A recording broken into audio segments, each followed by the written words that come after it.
互联网上这些小偷太猖獗了，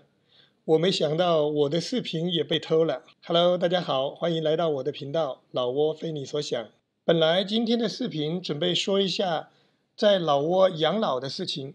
确实有很多朋友在网上联系我，给我私信。昨天突然发生了一件事情，让人觉得挺恶心的，就临时做一期视频说一下吧，希望对一些视频博主们有点作用。昨天一大早，老挝这边50汽车的陈总给我发信息，他告诉我有朋友在百度上推荐了我的视频给他，他立马关注了，并且说了很多赞扬和鼓励的话。在这里非常感谢50汽车的陈总。可是到了晚上，我突然想到一个问题，就是我从来没有在百度上发过我的视频，那陈总怎么在百度上看到我的视频呢？刚开始我还以为是今日头条直接同步到百度的，结果我在百度里查了一下以后，也是大吃一惊，有人注册了我的老挝非你所想这个名字，也用的是我的头像，全部搬运了我的视频。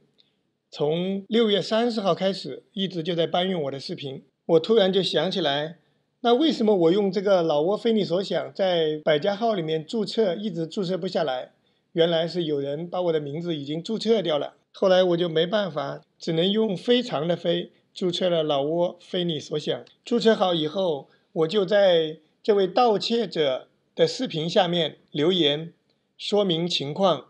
但是刚留言不久，他就删掉我的留言。到昨天为止，他一共搬运了我23个视频，积累了980多位粉丝。遇到这种情况，肯定谁心里都不舒服的。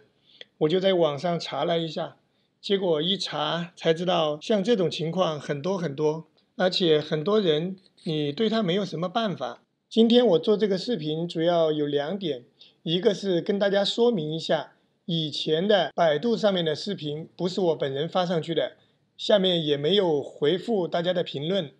非常抱歉，这也是我的疏忽。如果那个名称我申诉不回来，可能就只能用非常的非来做老挝非你所想在百度上面。第二点就是想把这个事情分享给一些视频博主，当你们遇到这种情况以后，应该怎么处理？我们应该保持一个什么样的心态？我觉得首先我们应该比较高兴，说明我们的视频有一定的价值，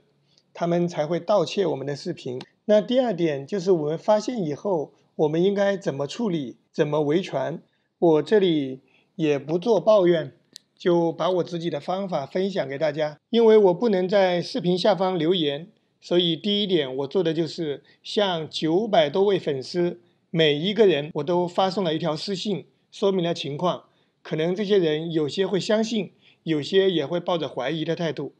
当他们发现这个账号没有了，可能他就会去关注我头条的视频。第二点，我就是截屏我头条的视频证据，因为我每个视频发的都比这个要早很多，在好看视频和百家号里面投诉。第三点就是我在注册一个百家号，在下次发视频的时候，有可能我会先发到百家号，再发到今日头条。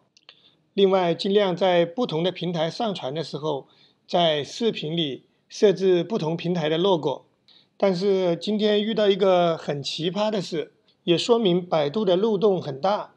我在9点45分已经用老挝非你所想把我昨天的视频上传到了百度，但是奇怪的是，在9点48分盗窃我视频的人，他同样也把我昨天的这期视频发到了百度里面，而且是名称、说明、缩略图以及视频全部都原封不动的搬过来的。我真不知道百度这么大的公司它是怎么审核的。到了这里以后，我就开始在好看视频里面每一个视频进行投诉，同时也对这个账号进行了举报。大概2-3个小时以后，本来他上传的24条视频只剩下18条了，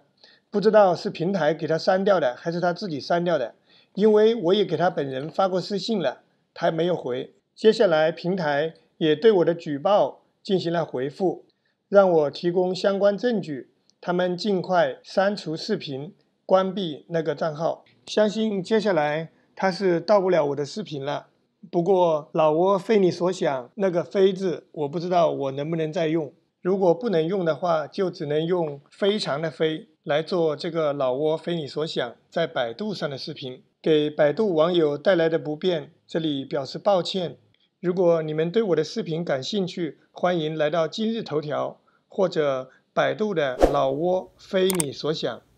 记住非常的非。好了，今天的节目先到这里，感谢大家的观看，老挝非你所想，我们明天见，拜拜。